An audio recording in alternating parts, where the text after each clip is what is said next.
So hi everyone, നമ്മൾ ഇന്ന് പഠിക്കാൻ പോകുന്ന കാര്യമാണ് website structuring. Okay, so website structuring എന്ന് പറയുമ്പോൾ വളരെ സിമ്പിളാണ്. വാക്ക് കേൾക്കുമ്പോഴത്തേക്കും ഒരു വലിയ കോംപ്ലക്സ് ആയിട്ടുള്ള ഒരു കാര്യമൊന്നുമല്ല. മെയിൻലി സംഭവം എന്ന് വെച്ച് കഴിഞ്ഞാൽ ഒരു വെബ്സൈറ്റിൽ എന്തൊക്കെ ഉണ്ടെന്നുള്ളതിനെ കുറിച്ച് നമുക്കൊരു ഐഡിയ ഉണ്ടാവും. അതാണ് വെബ്സൈറ്റ് സ്ട്രക്ചറിങ്. വെബ്സൈറ്റിൽ സ്ട്രക്ചറിങ് ആകുക, എന്തൊക്കെ സാധനങ്ങളുണ്ടെന്ന് ഐഡന്റിഫൈ ചെയ്യുക, അതാണ് വെബ്സൈറ്റ് സ്ട്രക്ചറിങ്. നമ്മളിവിടെ ബേസിക്കലി നമ്മൾ വെബ്സൈറ്റിൽ ജസ്റ്റ് നോക്കിക്കഴിഞ്ഞാൽ നമുക്കറിയാം. ഇപ്പോൾ ആമസോണിൻ്റെ വെബ്സൈറ്റിൽ ഇപ്പോൾ ഇവിടെ എന്തുണ്ട്, ഒരു ലോഗോ പോലത്തെ ഒരു സാധനമുണ്ട്. അപ്പോൾ ഇതെന്താണ്, ഒരു ബട്ടൺ പോലത്തെ ഒരു കാര്യമാണ്. ഇതൊരു സെർച്ച് ചെയ്യുന്ന ഒരു സ്ഥലമാണ്. ഇതിപ്പോൾ നമ്മൾ മൗസ് വെച്ചപ്പോൾ ഇതിങ്ങനെ താഴത്തോട്ട് കുറച്ച് സംഭവങ്ങൾ വന്നു. ഇതിനാണ് നമ്മളൊരു ഡ്രോപ്പ് ഡൗൺ എന്ന് പറയുന്നത്. ഓക്കെ, ഇതൊരു ഡ്രോപ്പ് ഡൗൺ പോലത്തെ ഒരു സംഭവമാണ്. ഇതൊരു ബട്ടനാണ്, കാരണം വെറുതെ വെച്ച് നമുക്ക് ക്ലിക്ക് ചെയ്യാൻ പറ്റുന്ന ഏരിയാസ്. ഇവിടെ എന്ന് വെച്ചൊരു വലിയ ഏരിയ ഉണ്ട്. അവിടെ നമുക്ക് എന്ത് ചെയ്യാം, ഇവിടെ ഇപ്പോൾ ഒരു ഹെഡിങ് പോലെ സംഭവം കൊടുത്തിട്ട് ഇമേജ് ഉണ്ട്. ഇവിടെ ഇപ്പോൾ ഒരു ബോക്സ് ഉണ്ട്, ഇവിടെ വേറെ ബോക്സ്, അതിൻ്റെ അകത്ത് ഓരോ ബോക്സിൻ്റെ അകത്തൊരു ഹെഡിങ് പോലെ ഉണ്ട്, ഒരു ഇമേജ് ഉണ്ട്. ഒരു സംഭവത്തിൽ നമ്മൾ മൗസ് വെക്കുമ്പോഴത്തേക്കും കളർ മാറുന്നുണ്ട്. ഇനി അതിൽ ഞെക്കുമ്പോഴത്തേക്കും നമുക്ക് വേറെ പേജിലേക്ക് പോകാൻ പറ്റുന്നുണ്ട്. ഇങ്ങനെ പല പല കമ്പോണൻസ് ഉണ്ട്. അപ്പോൾ ഇതിൻ്റെ അകത്ത് പല പല കമ്പോണൻസിനെ നമ്മൾ എന്ത് ചെയ്യുക, റെപ്രസെൻറ്റ് ചെയ്യണതിനാണ് നമ്മൾ എന്ത് ചെയ്യണത്, ഒരു സ്ട്രക്ചറിങ് എന്ന് പറയുന്നത്. ഓക്കെ, നമുക്ക് സ്ട്രക്ചർ ചെയ്യാൻ വേണ്ടിയിട്ട് ബേസിക്കലി നമുക്ക് എന്ത് ചെയ്യാം, പെയിൻറ് പോലുള്ള ഒരു സോഫ്റ്റ്വെയർ എടുക്കാം. അപ്പോൾ നമ്മൾ ബേസിക്കായിട്ട് നോർമൽ രീതിയിൽ സ്ട്രക്ചർ ചെയ്യുമ്പോൾ നമുക്ക് ഒരു പെയിൻറ് എടുക്കാം. നമ്മൾ പെയിൻറ്റിൻ്റെ അകത്ത് എന്ത് ചെയ്യും, ഇനീഷ്യലി നമ്മളിവിടെ വെബ്സൈറ്റ് നോക്കിക്കഴിഞ്ഞാൽ ഇവിടെ ആദ്യം ടോപ്പിലൊരു ബോക്സ് പോലത്തെ ഒരു ഏരിയ ഉണ്ട്. ഈ ബോക്സ് പോലുള്ള ഏരിയനാണ് നമ്മൾ എന്ത് പറയണത്, ഒരു നാവ് ബാർ എന്ന് പറയുന്നത്, നാവിഗേഷൻ ബാർ. ഒന്ന് വെച്ചാൽ നമ്മളിവിടെ ശ്രദ്ധിച്ചാൽ നമുക്ക് ടുഡേ ഡീൽസ്, കസ്റ്റമർ സർവീസ്. അപ്പോൾ നമ്മളിപ്പോൾ ടുഡേ ഡീൽസ് അടിച്ചാൽ വേറെ പേജിലേക്ക് പോകും. ഈസിലി നമ്മുടെ വെബ്സൈറ്റിലുള്ള പല പല പേജസിലേക്ക് പോകാൻ വേണ്ടി ഹെൽപ്പ് ചെയ്യുന്ന സംഭവമാണ് നാവ് ബാർ. Okay, navigation bar. നമ്മൾ ആദ്യം എന്ത് ചെയ്യാം, നമുക്ക് നാവിഗേഷൻ ബാറിനെ കുറിച്ച് നോക്കാം. ഓക്കെ, അപ്പം നമ്മൾ ആദ്യം തന്നെ എന്ത് ചെയ്യുക, സ്ട്രക്ചർ ചെയ്യാന്ന് പറയുന്നത് എന്താ, നമ്മൾ ബേസിക്കലി എന്ത് ചെയ്യുക, നാവ് ബാർ വരക്കാം. അപ്പോൾ നമ്മൾ എന്ത് ചെയ്തു, ഒരു റെക്ടാങ്കുലർ ആയിട്ടുള്ള ഒരു ഏരിയ ഞാൻ വരച്ചു. കുറച്ച് വലുതാക്കാം, പൊക്കത്തും താഴത്തും 2 ഡിവിഷൻസ് ഉണ്ടല്ലോ. എന്നിട്ട് നമ്മൾ എന്ത് ചെയ്യും, ജസ്റ്റ് ഒരു ലൈൻ വെച്ചിട്ട് ഇതിനങ്ങ് ഡിവൈഡ് ചെയ്യാം. ഓക്കെ, അപ്പോൾ ഇതിൻ്റെ അകത്ത് നമ്മൾ നോക്കിക്കഴിഞ്ഞാൽ ഇവിടെ ആദ്യം ഒരു ലോഗോ ഉണ്ട്, ഇവിടെ ഒരു ബട്ടൺ ഉണ്ട്, സെർച്ച് ഏരിയ ഉണ്ട്, 2 ഡ്രോപ്പ് ഡൗൺസ് ഉണ്ട്, 2 ബട്ടൺസ് ഉണ്ട്. അപ്പോൾ നമുക്ക് എന്ത് ചെയ്യാം, ആദ്യം നമ്മൾ എല്ലാ കാര്യങ്ങളും ഒരു ബോക്സ് വെച്ച് റെപ്രസെൻറ്റ് ചെയ്യാം. ഓക്കെ, അപ്പോൾ ഇത് ടോട്ടലി ഒരു ബോക്സ് അല്ലേ. നമ്മൾ ബോക്സുകളെ നമ്മൾ നോർമലി വെബിൽ വിളിക്കുന്ന പേരെന്ന് വെച്ചാൽ ഡിവിഷൻസ് എന്നാണ്.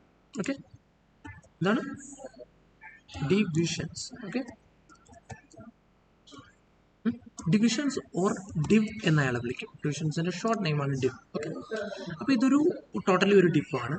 അപ്പോൾ നമുക്ക് എന്ത് ചെയ്യാം, ഇതിനെ വേണമെങ്കിൽ 2 ഡിവ് എന്ന് വിളിക്കാം. 2 ബോക്സുകൾ, ബോക്സാണ് ഡിവ് കേട്ടോ. ഇനി നമ്മൾ എന്ത് ചെയ്യുന്നത് വെച്ച് കഴിഞ്ഞാൽ ഇതിൻ്റെ അകത്ത് ഒരു ബോക്സ് വരച്ചു. അതെന്താണ്, ബേസിക്കലി ലോഗോൻ്റെ ഏരിയ ആണ്. ഇനി നമുക്ക് എന്തുണ്ട്, ഒരു ചെറിയ ബട്ടൺ ഉണ്ട് ഇവിടെ. അതിനുശേഷം നമ്മൾ എന്ത് ചെയ്തു, ഒരു സെർച്ച് ബാർ ഉണ്ട്, അത് ഇച്ചിരി ലോങ് ആയിട്ടുള്ള സെർച്ച് ബാർ ആണ്. ഒരു സെർച്ച് ബാർ വെച്ചു. ഇനി നമുക്ക് എന്തുണ്ട്, 2 ഡ്രോപ്പ് ഡൗൺസ് ഉണ്ട്. ഇനി എന്തുണ്ട്, പിന്നെ ഒരു 2 ബട്ടണും കൂടി ഉണ്ട്. അപ്പം നമുക്ക് എന്ത് ചെയ്യാം, ഒരു സൈഡിൽ നിന്ന് സ്റ്റാർട്ട് ചെയ്ത് തുടങ്ങാം. ഓക്കെ, ഇപ്പം ലോഗോസ് ബേസിക്കലി എന്താണ്, ഇമേജസ് ആണ്, നമുക്കറിയാലോ. അപ്പം നമ്മൾ എന്ത് ചെയ്ത് IMG അല്ലെങ്കിൽ ഇമേജ് എന്ന് അതിനെ പറയും. ഇമേജിൻ്റെ ഷോർട്ട് ഫോമാണ് IMG.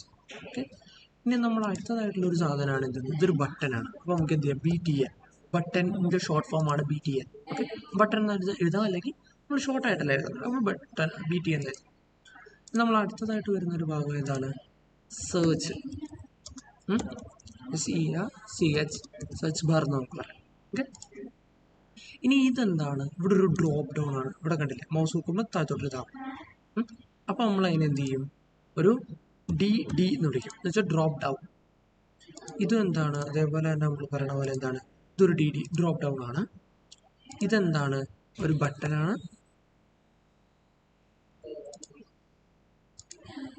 BTN എന്ന് വിളിക്കാം.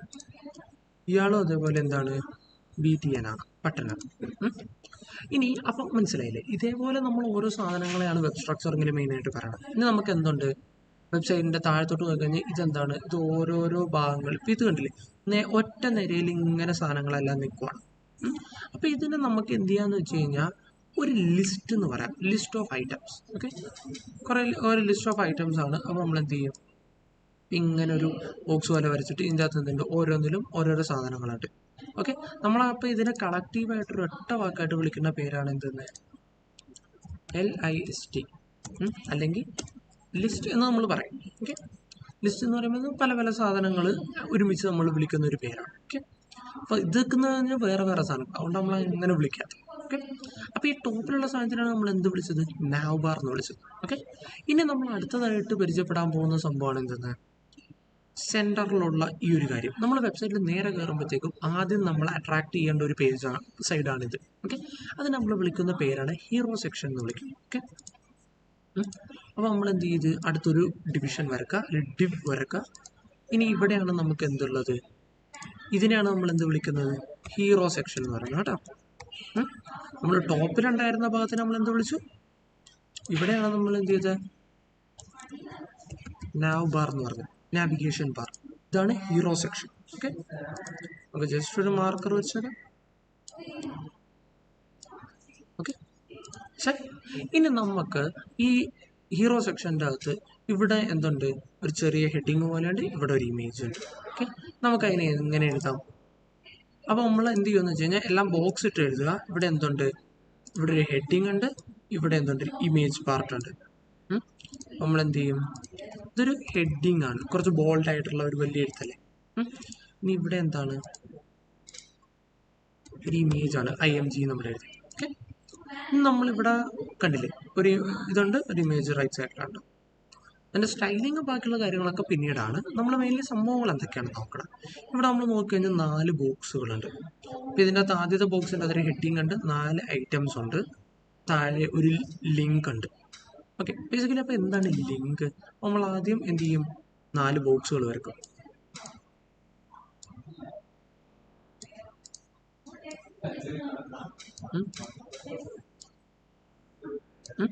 നാല് ബോക്സ്.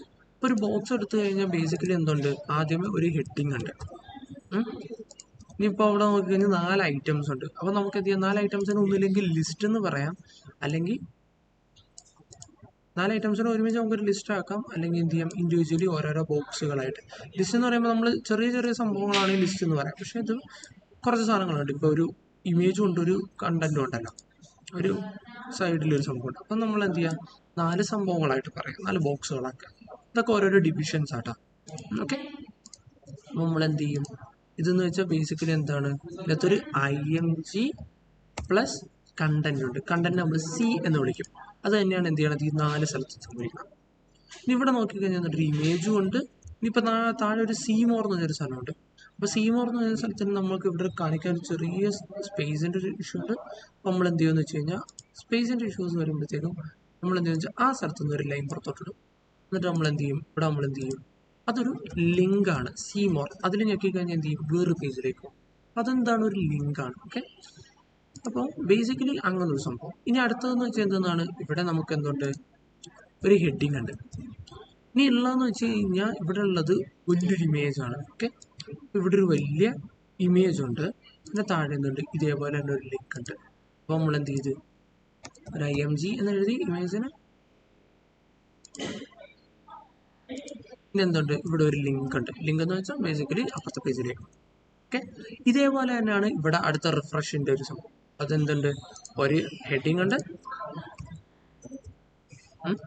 പിന്നെന്തുണ്ട്, ഇതേപോലെ തന്നെ 4 ഏരിയാസ് ഉണ്ട്. അപ്പോൾ നമുക്ക് എന്ത് ചെയ്യാം, ഇത് റെപ്ലിക്കേറ്റ് ചെയ്തെന്ന് ജസ്റ്റ് ചെയ്യാം. ഓക്കെ, അപ്പോൾ എന്ത് ചെയ്യും, നമ്മൾ ഈ ഒരു ഏരിയ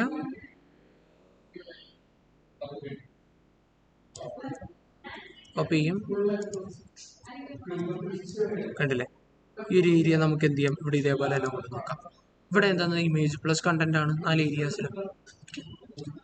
ഇനി നമ്മൾ എന്ത് ചെയ്യും, ഇവിടെ എന്ന് പറയുമ്പോഴത്തേക്കും ഒരു ഹെഡിങ് ഉണ്ട്, ഇവിടെ ഒരു ഹോൾ ഇമേജ്, ഇവിടെ 3 എണ്ണം താഴെ. ഇതൊക്കെ പല പല ലേ ഔട്ട്സ് നമ്മൾ പറയും. ലേ ഔട്ട്സ് എന്ന് പറഞ്ഞാൽ പല പല രീതിയിൽ അറേഞ്ച് ചെയ്തിരിക്കും. ഓക്കെ, അപ്പോൾ നമ്മളിവിടെ നോക്കിക്കഴിഞ്ഞാൽ എന്താണ്, ഒരു ഹെഡിങ് ഉണ്ട് ആസ് യൂഷ്വൽ. പിന്നെന്തുണ്ട്, ഇതൊരു വലിയ ഇമേജ് ഉണ്ട്, പിന്നെ ഇവിടെ എന്തുണ്ട്, 3 സബ് കണ്ടന്റ്സ് ഉണ്ട്, സബ് പാർട്ടുകളായിട്ടുള്ള. അപ്പം നമ്മൾ എന്ത് ചെയ്യും, ഇങ്ങനെയാണ് ബേസിക്കലി നമ്മളൊരു വെബ്സൈറ്റിനെ സ്ട്രക്ചർ ചെയ്യണം. ഒരു വെബ്സൈറ്റിൽ എന്തൊക്കെയുണ്ട് കാര്യങ്ങൾ. അപ്പോൾ നമ്മളിപ്പോൾ ഒരു ക്ലയൻറ്റ് വന്നിട്ട് നമ്മളോട് പറയുകയാണ്, ഇപ്പോൾ എനിക്കൊരു വെബ്സൈറ്റ് വേണമെന്ന് പറയുമ്പോൾ നമുക്ക് ബേസിക്കലി നമ്മൾ വെബ് സ്ട്രക്ചർ ചെയ്യുന്ന ഒരാളാകുമ്പോഴത്തേക്കും നമുക്ക് എന്ത് ഒരു ഐഡിയ കിട്ടും, ഒരു സാധനം വേണം, അപ്പോൾ ഇതിവിടെ വെക്കാം, ഇങ്ങനെ വരുമ്പോൾ ഇതിങ്ങനെ വെക്കാം. ഇതൊരു ഹീറോ സെക്ഷനാണ്. ഇതേപോലെ ഇതിപ്പോൾ കണ്ടില്ലേ ഓരോരോ കണ്ടൻസ് ആയിട്ട് ഇങ്ങനെ വെച്ച് പോയേക്കുവാണ്. ഇനി നമുക്ക് ഇതൊക്കെ ഓരോരോ കണ്ടന്റ് പാർട്ടായിട്ട് നമുക്ക് പറയാം. ഇനി ഇവിടെ താഴെ വരുന്ന ഒരു പാർട്ടാണ് എന്തെന്ന് ഫൂട്ടർ.